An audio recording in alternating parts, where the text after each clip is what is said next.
फिर मैंने दूसरा प्रश्न किया, सरकार ये कैसे पता चलेगा कि हमारे पास जो आ रहा है वो श्री है कि धन है? तो धन आपके पास रुपया प्राप्त हो रहा है, वो रुपया दो तरह का होता है। एक का नाम है धन और दूसरे का नाम है श्री। श्री यानी लक्ष्मी जी। एक रुपया जो प्राप्त हो रहा है वो धन है और एक रुपया है उसका नाम श्री है। फिर मैंने दूसरा प्रश्न किया, सरकार ये कैसे पता चलेगा कि हमारे पास जो आ रहा है वो श्री है कि धन है? ये कैसे पता चलेगा? देखिए, जीवन में सत्कर्म करने का भाव जागृत होना, इसको सहज व्यवहार न समझिए। जो कही रहे हैं आपको समझ में आ रही है बात? जीवन में सत्कर्म करने का भाव जागृत हो रहा है, इसको सहज बिल्कुल न समझिए। मानस में एक प्रसंग है, जब गुरुदेव भगवान वशिष्ठ जी के पास श्री चक्रवर्ती जी महाराज मिथिला से आए दूतों का पत्र लेकर पहुंचे और कहे, गुरुदेव मिथिला से दूत आए हैं, कह रहे हैं कि मेरे राम ने धनुष यज्ञ में धनुष का भंजन कर दिया है। जिस कार्य को कोई नहीं कर पाया उस कार्य को मेरे राम ने करके दिखाया है। गुरुदेव, राघव का विवाह होने वाला है, ये पत्र आया है। गुरुदेव भगवान पत्र लिए और पढ़कर कहे, महाराज इस पूरे प्रसंग को सुनकर आपको आश्चर्य हो रहा होगा, लेकिन वशिष्ठ को आश्चर्य नहीं हो रहा। वहां सूत्र बड़ा अद्भुत दिया गुरुदेव ने। कहते हैं, जिमी सरिता, सरिता समझ रहे हैं? सरिता मतलब नदी। जिमी सरिता सागर महु जाई, यद्यपि ताहि कामना नाहि।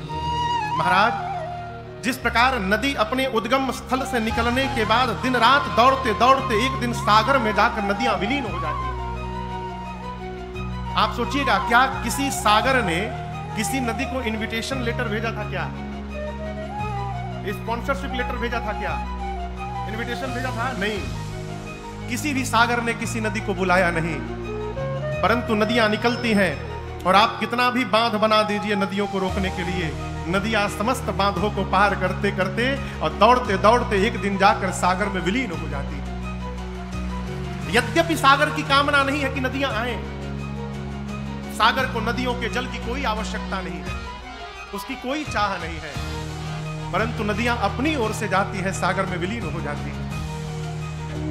ये प्रकृति का नियम है। हर स्रोत अपने मुख्य स्रोत की ओर भागता है। जल का स्रोत कहां है? नीचे। पानी छोड़िएगा तो पानी नीचे की ओर भागेगा। अग्नि का स्रोत कौन है? सूर्य भगवान। इसलिए अग्नि की लौ ऊपर की ओर उठती है। नदियों का मुख्य स्रोत जल सागर है, नदियां दौड़कर सागर में जाकर विलीन होती है। महाराज, उसी प्रकार तीमी सुख संपत्ति भी नहीं बुलाए, धर्मशील वहीं जाहि सुहाए। उसी प्रकार सुख और संपत्ति, जिस प्रकार सागर के पास नदियां पहुंच जाती हैं, उसी प्रकार जो मनुष्य जीवन में धर्मशील रहता है उसके पास सुख और संपत्ति आ जाती है। उसके जीवन में सुख और संपत्ति का कभी अभाव नहीं हो सकता। किसके पास? जिसके जीवन में धर्म होता है। अब ये समझना बहुत आवश्यक है कि हमारी दृष्टिकोण में संपत्ति क्या है। हम किसको संपत्ति मानते हैं? समाज में कई ऐसे भी लोग आपको दिखाई पड़ेंगे जिनका धर्म से कोई संबंध नहीं है, जीवन ही अधर्म में जी रहा है, लेकिन इस प्रकार के लोगों के पास भी खूब ऐश्वर्य है। जब ये चौपाई मैंने पढ़ी पहली बार तो मुझे बहुत आश्चर्य हुआ। रात्रि में अपने पूज्य महाराज श्री की जब सेवा में मैं था एकांत में, रात के 1-1:30 बजे हो गए, तो मैंने पूछा, सरकार एक प्रश्न है। गुरुदेव भगवान वशिष्ठ जी कहते हैं, जो मनुष्य धर्मशील है उसके जीवन में सुख और संपत्ति स्वतः आया करती है। कई लोग तो ऐसे भी समाज में हैं जिनका धर्म से दूर तक कोई संबंध नहीं है, परंतु उनके पास भी खूब ऐश्वर्य संपत्ति है। तो सही कौन सा है? तब पूज्य महाराज श्री ने हमसे कहा, राजन पहले बेटा ये समझना आवश्यक है कि हम संपत्ति किसको मानते हैं। जो धन आपके पास रुपया प्राप्त हो रहा है वो रुपया दो तरह का होता है। एक का नाम है धन और दूसरे का नाम है श्री। श्री यानी लक्ष्मी जी। 1 रुपया जो प्राप्त हो रहा है वो धन है, और 1 रुपया है उसका नाम श्री है। फिर मैंने दूसरा प्रश्न किया, सरकार ये कैसे पता चलेगा कि हमारे पास जो आ रहा है वो श्री है कि धन है?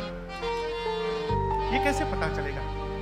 महाराज ने कहा, बेटा जो धर्मशील है उसके पास श्री आती है, और जो अधर्म में लगा हुआ है उसके पास श्री नहीं आती है, उसके पास धन आता है।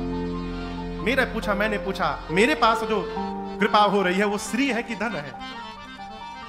महाराज ने कहा, बेटा जिस संपत्ति के आने के बाद सत्कर्म करने का मन करे, जिस संपत्ति के आने के बाद परमार्थ करने का मन करे, यज्ञ कराने का मन करे, कथा कराने का मन करे, भंडारा कराने का मन करे, किसी को पढ़ाने का मन करे, किसी का उपचार कराने का मन करे, किसी अनाथ का सहायता करने का मन करे, किसी बिटिया के विवाह में सहयोग करने का मन करे, वस्त्र वितरण करने का मन करे, औषधि बांटने का मन करे, किसी असहाय को पढ़ाने का मन करे, जिस संपत्ति के आने के बाद ये सब सत्कर्म करने का मन में भाव जागृत हो, तो समझना तुम्हारे पास श्री आ रही है, लक्ष्मी आ रही है।